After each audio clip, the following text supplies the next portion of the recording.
Hello student, concept physics class में स्वागत है। बैक वाले वीडियो में हम विभव, विभवांतर तथा एक बिंदु आवेश के कारण विभव का व्यंजक प्राप्त किए थे। आज हम लोग विद्युतीय द्विध्रुव के कारण विभव का व्यंजक प्राप्त करेंगे। यानी मेरा हेडिंग है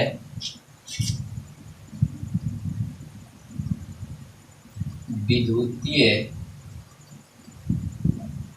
द्विध्रुव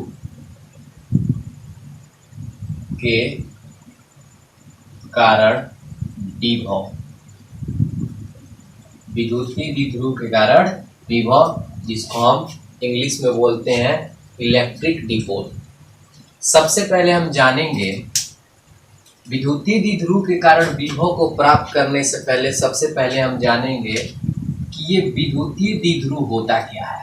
सबसे पहले इसको अध्ययन कर लेते हैं। इसको हम लोग विद्युतीय द्विध्रुव को विद्युतीय आवेश तथा क्षेत्र के चैप्टर में इसका अध्ययन किए थे। विद्युतीय द्विध्रुव क्या है, पुनः इसको हम समझ लेते हैं मोटी सी छोटी सी भाषाओं में। विद्युतीय द्विध्रुव क्या होता है? सबसे पहले विद्युतीय द्विध्रुव में होती क्या है कि दो आवेश होते हैं और दोनों आवेशों का मान समान तो होता है। दो आवेश होते हैं, दोनों आवेशों का मान समान तो होता है, लेकिन उनका चिन्ह एक दूसरे के विपरीत होता है। यानी एक आवेश पॉजिटिव होते हैं तो दूसरा आवेश निगेटिव होते हैं और उन दोनों आवेशों के बीच की दूरी बहुत अल्प होती है। जैसे यहाँ मान लेते हैं मेरे पास एक ए पॉइंट है और यहाँ मेरे पास एक बी पॉइंट है। इस पर पॉजिटिव चार्ज है, इस पर निगेटिव चार्ज होगा और इस पर अगर आप निगेटिव चार्ज लेंगे तो उतना ही इस पर पॉजिटिव चार्ज होगा। और इसके बीचों बीच एक मध्य बिंदु होती है और यहाँ से यहाँ तक की दूरी L होती है, यहाँ से यहाँ तक की दूरी L होती है और टोटल दूरी 12 हो जाता है। तो हम AB को बोलते हैं कि ये क्या है, विद्युतीय द्विध्रुव है, एक इलेक्ट्रिक डिपोल है। और O से A की दूरी और O से B की दूरी बराबर होती है। बात समझिएगा, इसमें O से A की दूरी और O से B की दूरी बराबर होती है, न कि O से A की दूरी आप यहाँ लिए और B को आप घसका कर यहाँ ले जाएंगे। ये इलेक्ट्रिक डिपोल नहीं कहाएगा। इलेक्ट्रिक डिपोल तभी आप कह सकते हैं, AB एक विद्युतीय द्विध्रुव तभी है जब O से A की दूरी और O से B की दूरी आपस में क्या होती है, बराबर होती है। यानी इसको हम कम बेसी नहीं कर सकते हैं, कोई दिक्कत। और इनके बीच की दूरी बहुत ही अल्प होती है, उसे हम क्या बोलते हैं, विद्युतीय द्विध्रुव। और एक होता था द्विध्रुव आघूर्ण। द्विध्रुव आघूर्ण, इसमें क्या होता है कि विद्युतीय द्विध्रुव के किसी एक आवेश को या तो आप प्लस क्यू लीजिए या तो आप माइनस क्यू लीजिए और एक आवेश और दोनों आवेशों के बीच की जितनी दूरी है उसे मल्टीप्लाई कर दीजिए, तो आपको जो वैल्यू प्राप्त होगा उसे हम बोलते हैं द्विध्रुव आघूर्ण। इसे हम सूचित करते हैं ए में या पी से। इसका सूत्र होता है Q गुने 2L।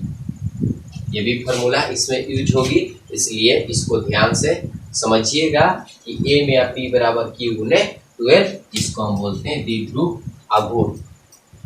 क्या बोलते हैं, द्विध्रुव आघूर्ण। तो विद्युतीय द्विध्रुव और द्विध्रुव आघूर्ण को समझ लिए। अब हम इसके चलते विभव का व्यंजक प्राप्त करेंगे। विद्युतीय द्विध्रुव के कारण विभव को व्यंजक प्राप्त करने के लिए 3 केस होते हैं। सबसे पहले हम पहला केस लेकर चलेंगे। पहला केस का नाम क्या है, ध्यान से समझिएगा। केस नंबर फर्स्ट, जब कोई बिंदु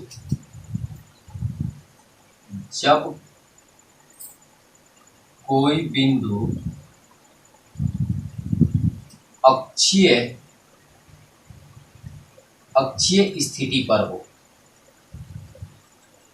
ध्यान से समझेंगे, जब कोई बिंदु अक्षीय स्थिति पर हो, यानी जब कोई बिंदु अक्षीय स्थिति पर रहेगा तब विभव का व्यंजक कितनी होगी, एक्सिस लाइन इसको बोला जाता है, एक्सिस पोजीशन।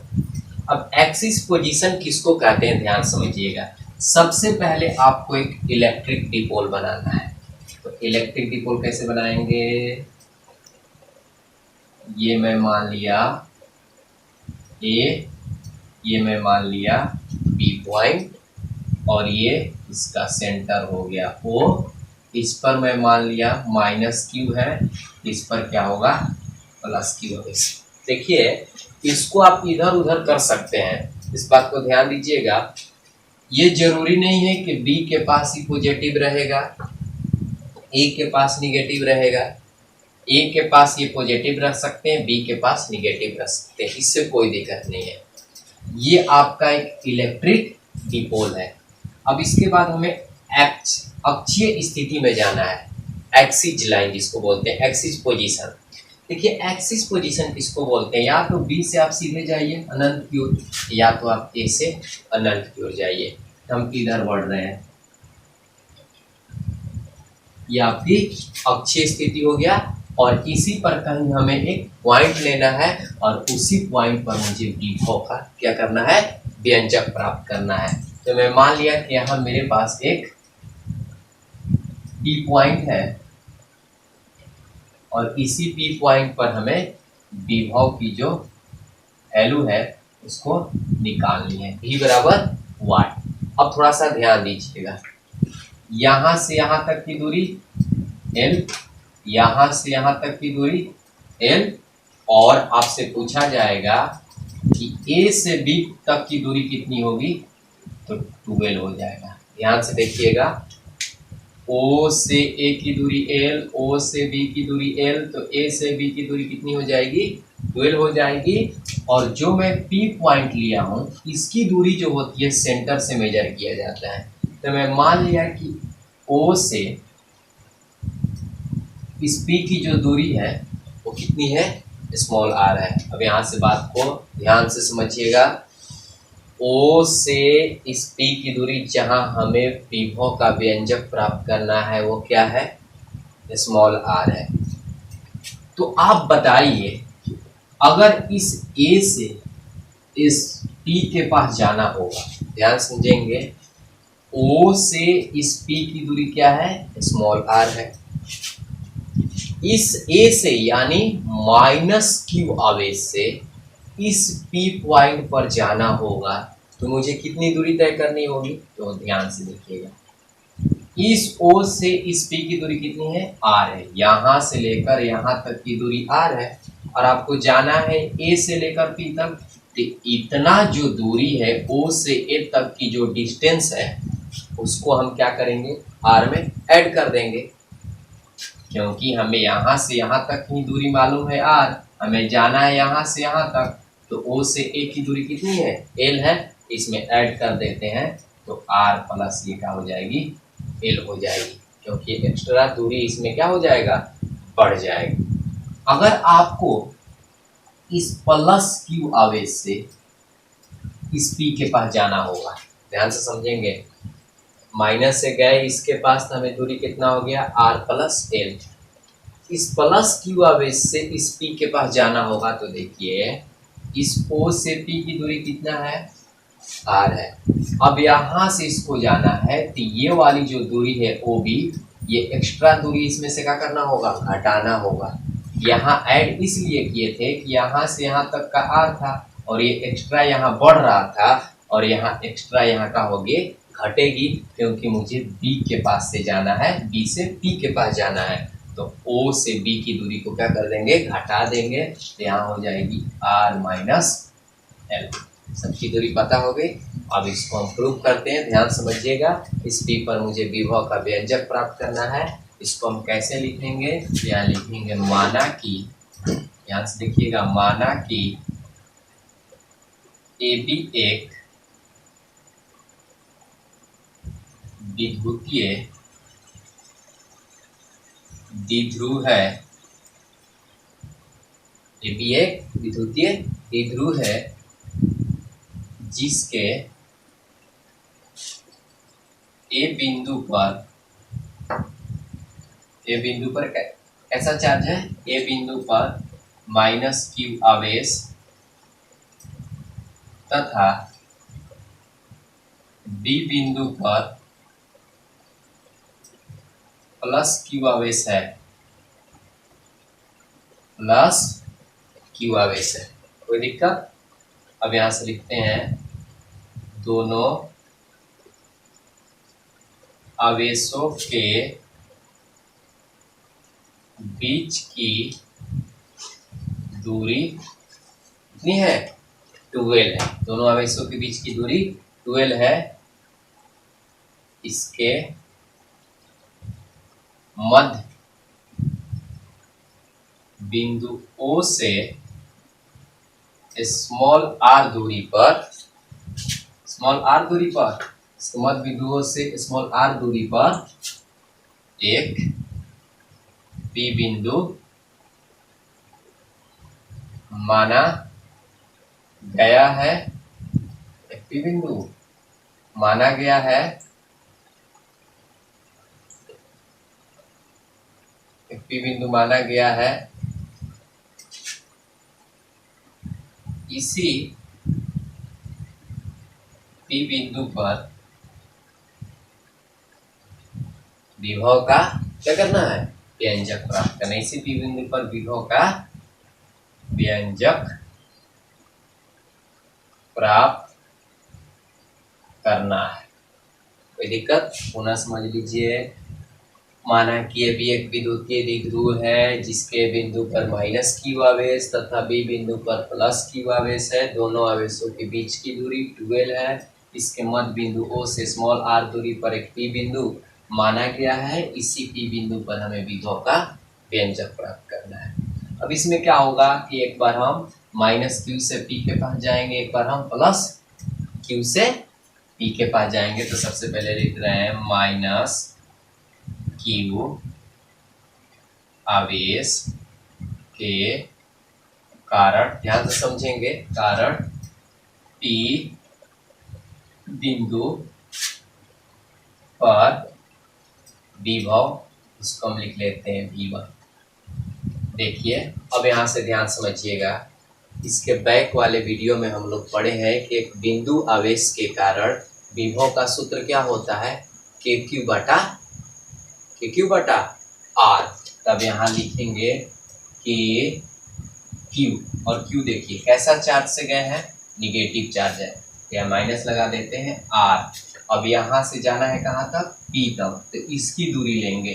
तो A से P तक की दूरी कितनी है, A से लेकर P तक की दूरी देखिए कितनी है, R प्लस L। इसको लिख देंगे हम R प्लस L। कोई दिक्कत, बिंदु आवेश के कारण विभव का सूत्र हम लोग पढ़े हैं बैक वाले वीडियो में। इसको अच्छे से समझना होगा तो सबसे पहले बैक वाले वीडियो को जाकर देखिएगा, तब जाके आपको इसको और अच्छा से समझने में मजा आएगी। तो हम एक बिंदु आवेश के कारण विभव का सूत्र जानते हैं KQ बटा R। तो KQ यहाँ से यहाँ तक की दूरी रख दिए R प्लस L, और ये निगेटिव है तो निगेटिव, कोई दिक्कत। अब चलेंगे पॉजिटिव आवेश के लिए। अब इसको लिखते हैं प्लस Q आवेश के कारण P बिंदु पर विभव, इसको मैं मान लिया V2। इसका भी वही सूत्र है KQ। अब ये प्लस में हो जाएगी, प्लस आवेश है। अब यहाँ से यहाँ तक दूरी लेना है, यहाँ से यहाँ तक की दूरी कितनी है, R माइनस L। कोई दिक्कत। अब यहाँ से लिखेंगे, P बिंदु पर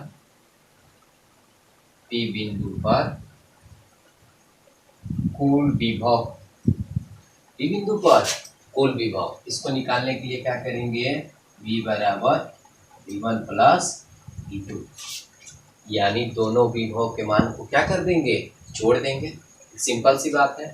अब यहाँ से देखिए V बराबर हो जाएगी V1 का मान देखिए कितना है, माइनस KQ बाटा में R प्लस L, और V2 का मान हो जाएगा प्लस KQ बाटा में R माइनस L। अब इन दोनों में से हम क्या कर लेंगे, कॉमन कर लेंगे। तो कॉमन कीजिएगा तो आपका KQ कॉमन हो जाएगा, और प्लस वाला कॉमन लिए हैं तो प्लस वाले वैल्यू को आगे लिख देंगे। यहाँ बच जाएगा 1 बाटा में R माइनस L, और ये हो जाएगी -1/r+l। कोई दिक्कत? ये हो गया, कॉमन कर लिए, इसका ये बच गया, इसका ये बच गया। कोई दिक्कत? तो इतनी बातें जो है आप स्क्रीनशॉट ले सकते हैं या नोट कर सकते हैं। इसके बाद हम आगे बढ़ते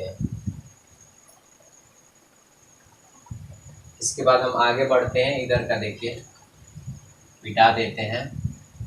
अब यहाँ से ध्यान से देखिएगा।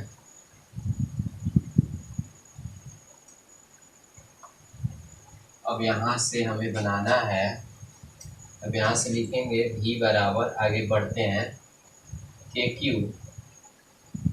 यहाँ से इसका एलसीएम निकाल लेंगे, r-l इंटू r+l। इसका एलसीएम क्या होगा?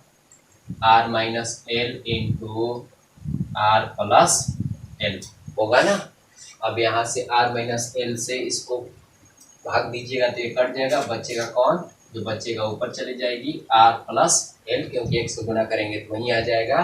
अब पुनः अब यहाँ से देखिए, r-l को कटा दिए तो r+l हो गया।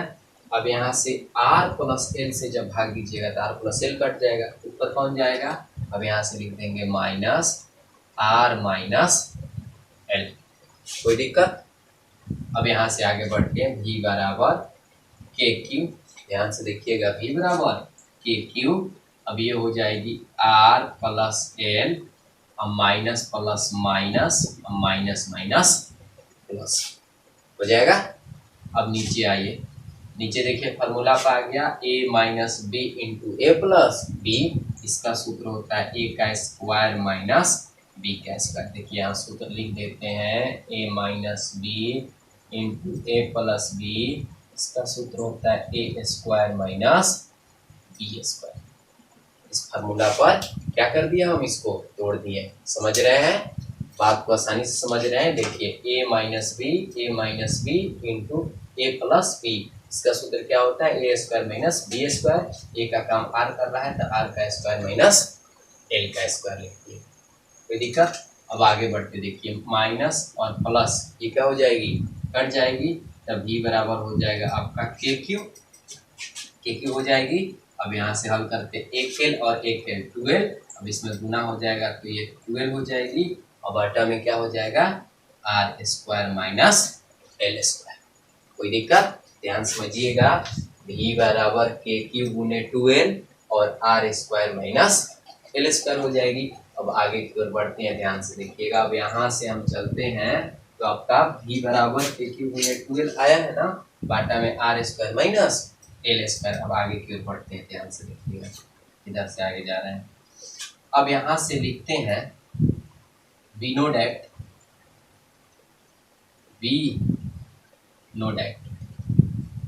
मतलब हम जानते हैं। द्विध्रुव आघूर्ण का सूत्र होता है, अभी हम लोग पढ़े हैं, अभी हम आपको समझाए। Q गुने 2l बराबर सूत्र होता है m या p। m लिखिए या p लिखिए। अब इसको हम v बराबर लिख सकते हैं k, और Q गुने 2l मिलकर क्या बनेगा? m या p। चलिए मैं इसको p मान लिया। m भी लिख सकते हैं, p भी लिख सकते हैं, r square minus l square. कोई दिक्कत? अब यहाँ से आगे बढ़ते हैं, ध्यान से देखिएगा। यहाँ एक बात और नोट करने वाली है, समझने वाली है, इस बात को ध्यान से समझिएगा। फिर मैं यहाँ लिखूंगा r बहुत बहुत बड़ा होता है l से, इसलिए l का वैल्यू 0 ले लिया जाता है। अब ये क्यों लिया जाता है, ध्यान से समझेंगे। अब यहाँ से देखिए, O से जो B की दूरी है और O से A की दूरी है, ये कितनी है? L है। इसको आप यहाँ नहीं ला सकते और ना ही A को आप यहाँ लेकर जा सकते हैं, लेकिन इस P को आप यहाँ लेकर जा सकते हैं, इस P को आप यहाँ लेकर जा सकते हैं। यहाँ भी लेकर आइएगा तो O से P की दूरी क्या होगी? R ही होगी। जब P पॉइंट यहाँ था तो देखिए L से ये काफ़ी बढ़ा रहा है ना, यहाँ लीजिएगा तो और बड़ा आ जाएगा। तो ये क्या कह रहा है कि R का जो मान है, यानी O से जो P की दूरी है, क्योंकि P पॉइंट आप कहाँ लिए हैं? एक्सिस पर। एक्सिस की लाइन आप समाप्त नहीं होगी, या एक्सिस की लाइन इधर बढ़ती चली जाती है, तो आर जो है वो एल से बड़ा नहीं, बहुत बड़ा होता है, बहुत काफी बड़ा होता है। इसके तुलना में एल का जो वैल्यू है तो क्या कर लिया जाता है, नगण्य मान लिया जाता है। कोई दिक्कत? अब यहाँ से आगे की ओर बढ़ते हैं। अब एल का मान इसमें रखेंगे तो आपका भी कितना आ जाएगा, भी बराबर के पी बटा में आर स्क्वायर माइनस शून्य का स्क्वायर। तो एल का मान कितना रखना है, शून्य रखना है। जब इसको हल करेंगे तो के पी बटा में आर स्क्वायर, और के कांस्टेंट राशि है और आगे बढ़ाइएगा तो के का मान होता है 1/4 पाई एप्सिलॉन पी बटा में आर स्क्वायर। यही आपका अक्षीय स्थिति पर विभव का क्या हो गया, सूत्र हो गया। कोई दिक्कत? अब ये विद्युतीय द्विध्रुव के कारण विभव निकल गया, किस पोजीशन का था, अक्षीय पोजीशन का था। अब हम निकालेंगे दूसरा जो केस होता है निरक्षीय स्थिति। निरक्षीय स्थिति के कारण हम विभव का क्या करेंगे, व्यंजक प्राप्त करते हैं। तो केस नंबर 2 लेकर हम चलेंगे। आइए अब हम लोग दूसरा केस की ओर बढ़ रहे हैं जिसका नाम है निरक्षीय स्थिति या विषुवतीय तल। अब इसको ध्यान से समझिएगा। निरक्षीय स्थिति या विषुवतीय तल, अब यहाँ से लिखते हैं। अब चलते हैं केस नंबर 2 में जिसका नाम है निरक्षीय स्थिति या विषुवतीय तल। अब यहाँ से लिखते हैं निरक्षीय स्थिति या विषुवतीय तल। अब ध्यान से समझिएगा, निरक्षीय स्थिति या विषुवतीय तल में क्या होता है कि हम जो इलेक्ट्रिक डिपोल बनाएंगे उससे हमेशा 90 डिग्री की जो लाइन है वह 90 डिग्री के अक्ष को 90 डिग्री पर जो हम रेखा खींचेंगे उसी को हम बोलते हैं निरक्षीय स्थिति या विषुवतीय तल, यानी ये हमेशा 90 डिग्री का एंगल बनाता है। जैसे मैं मान लिया कि मेरे पास ये एक इलेक्ट्रिक डिपोल है, ये ए पॉइंट, ये बी पॉइंट और ये इसका मध्य बिंदु। बात समझे? इसी तरह बनाए थे।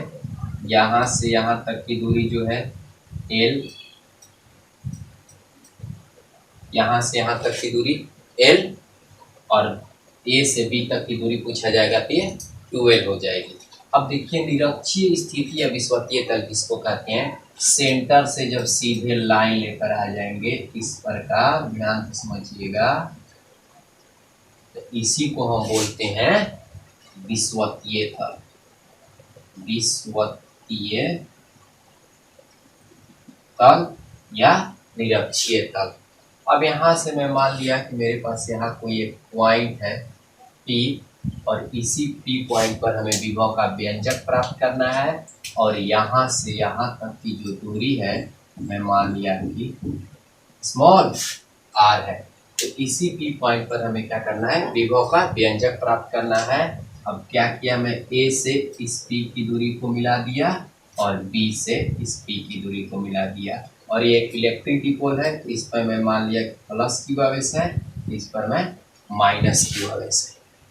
अब एक बिंदु आवेश के कारण जब विभव के फॉर्मूला को पुट करेंगे तो सबसे पहले हमें A से P की दूरी चाहिए और B से P की दूरी चाहिए। बात को समझिएगा, क्योंकि इस पॉजिटिव चार्ज से हम P के पास जाएंगे, इस निगेटिव चार्ज से हम P के पास जाएंगे, इस पॉजिटिव चार्ज से P के पास जाएंगे वो V1 हो जाएगी, इस निगेटिव चार्ज से P के पास जाएंगे वो V2 हो जाएगी, और पुनः दोनों को जोड़ देंगे तो इस P बिंदु पर जो P बराबर वाट मुझसे पूछ रहा है वो क्या हो जाएगा, निकल जाएगा। तो यहाँ से देखिए, यहाँ 90 डिग्री का एंगल बनाया, इधर भी 90 डिग्री का एंगल बनाया, बात समझ रहे हैं। तो यहाँ भी 90 डिग्री का एंगल बनाया, यहाँ भी 90 डिग्री का एंगल बनाया। O से A की दूरी L है और O से P की दूरी मुझे R है। तो सबसे पहले हम यहाँ से समकोण त्रिभुज के रूल से AP का मान निकाल लेंगे, और इसमें पुनः समकोण त्रिभुज के रूल से हम BP का मान निकालेंगे।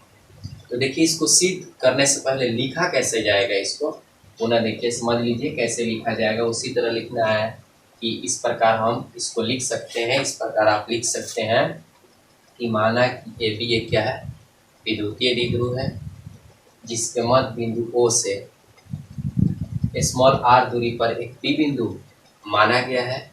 इसी P बिंदु पर हमें विभव का व्यंजक प्राप्त करना है। इसी P बिंदु पर हमें विभव का क्या करना है, व्यंजक प्राप्त करना है। यानी V बराबर क्या लगा है, वाट लगा है। और इन दोनों आवेशों के बीच की दूरी कितनी है, 12 है। तो सबसे पहले हम यहाँ से चलते हैं। देखिए अब यहाँ से लिखेंगे समकोण त्रिभुज, समकोण त्रिभुज। उसी तरह इसकी जो कहानी है उसको लिख सकते हैं। पुनः समझ लीजिए कैसे लिखेंगे कि माना कि अभी एक विद्युतीय द्विध्रुव है जिसके बिंदु पर प्लस की आवेश, बी बिंदु पर माइनस की आवेश, ये भी लिख सकते हैं। इसके मध्य बिंदु O से स्मॉल r दूरी पर ये जोड़ सकते हैं। निरक्षीय स्थिति या विषुवतीय तल पर एक P बिंदु स्थित है। इसी P बिंदु पर हमें विभव का क्या करना है, व्यंजक प्राप्त करना है। विभव का व्यंजक प्राप्त करना है। तो इसके बाद हम यहाँ से चलेंगे समकोण त्रिभुज, इसमें चलेंगे समकोण त्रिभुज AOP में। ध्यान से देखिएगा, बना समकोण त्रिभुज AOP में बन रहा है। तो समकोण त्रिभुज में एक पाइथागोरस प्रमेय का रूप आता है कि सबसे बड़ भुजा का स्क्वायर जो होती है, दो छोटे छोटे भुजाओं के वर्ग के योगफल की क्या होती है, बराबर होती है। इसमें सबसे बड़ी भुजा कौन है, AP है। यहाँ इसको लिख सकते हैं AP का स्क्वायर बराबर OA का स्क्वायर प्लस OP का स्क्वायर, चाहे OP का स्क्वायर प्लस OA का स्क्वायर, कुछ भी लिख सकते हैं। यहाँ से लिखेंगे OP का स्क्वायर प्लस OA का स्क्वायर और यहाँ से AP का मान निकाल लेंगे। AP बराबर क्या हो जाएगी, अंडर रूट। अब OP का मान फिगर से देखिए, OP का मान क्या माने हैं आप, R का स्क्वायर प्लस OA का मान क्या माने हैं, L का स्क्वायर। तो AP का मान जो यहाँ से यहाँ तक का मान अब कितना आ गया, कितना लिखेंगे बताइए। AP का मान कितना आ गया, under root R square plus L square. तो यहाँ हो जाएगी R square plus L square, कोई दिक्कत। इसी तरह B से P की दूरी निकालेंगे, इसके लिए भी चलेंगे इसमें समकोण त्रिभुज, बताइए किसमें चलेंगे, समकोण त्रिभुज BOP में। समकोण त्रिभुज BOP में अब यहाँ से हम BP का मान निकाल लेंगे। यहाँ भी हम पाइथागोरस प्रमेय का रूल लगाएंगे।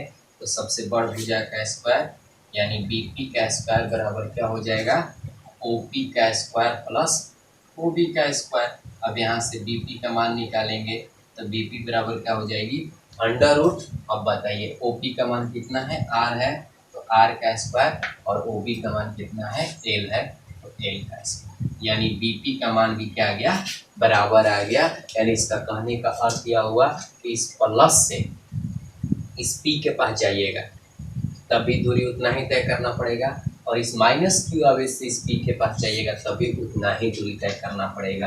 यानी कितना दूरी तय करना पड़ेगा, R square plus L square. कोई दिक्कत। तो हमें विभव का मान निकालना है। तब यहाँ से चलेंगे प्लस Q आवेश के कारण P पर जाएंगे एक बार, और एक माइनस Q आवेश के कारण P पर। तब यहाँ से लिखते हैं प्लस Q आवेश के कारण P बिंदु पर विभव, इसको मैं मान लिया V1। चलिए सूत्र क्या होता है, एक बिंदु आवेश के कारण विभव का सूत्र क्या होता है, KQ बटा R। तब यहाँ लिख देंगे KQ अब बटा R। बताइए यहाँ से यहाँ तक की दूरी, तो यहाँ से यहाँ तक की दूरी क्या है, under root R square plus L square.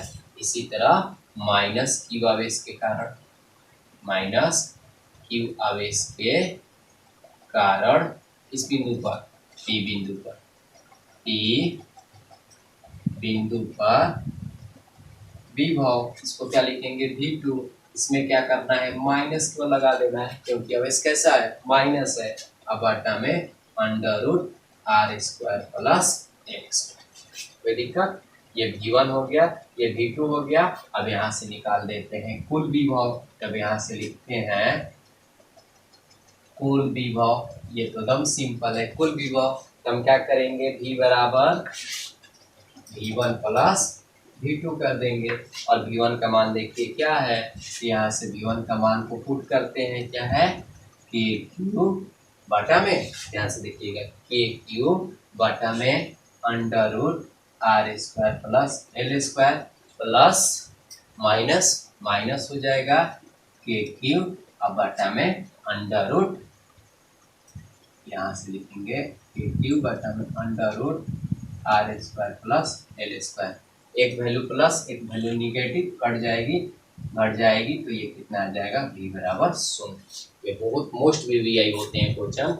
अब देखिए इसको कैसे पूछे जाते हैं। देखिए विद्युतीय द्विध्रुव के कारण विभव, बैक वाले वीडियो में पढ़े थे विद्युतीय द्विध्रुव के कारण विद्युतीय क्षेत्र या विद्युतीय क्षेत्र की तीव्रता का व्यंजक प्राप्त किए थे।